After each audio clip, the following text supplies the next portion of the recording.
এক অফিসের বড় সাহেব তার স্ত্রীরে খুব ভয় পায়, প্রচন্ড ভয় পায়। তো সে মনে মনে ভাবলো, দেখি আমার অফিসের যারা স্টাফ আছে, ম্যানেজাররা আছে, এরা কতটুকু ভয় পায়, এরা ভয় পায় কিনা। তো একদিন সকালবেলা অফিসের সব স্টাফ গুলোর একসাথে দাঁড় করায় বলতেছে, এই আপনারা যারা যারা আপনাদের স্ত্রীদেরকে ভয় পান তারা ডান দিকে যান, আর যারা স্ত্রীকে ভয় পান না এরা বাম দিকে যান।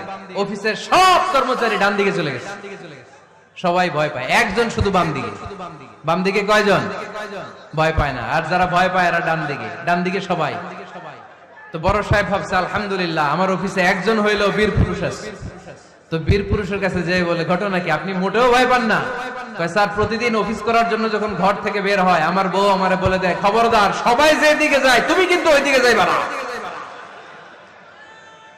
সবাই যেদিকে যায় তুমি ওইদিকে গেলে খবর আছে। বড় সাহেবকে খবরদার, এটা তো আরো ডরায়।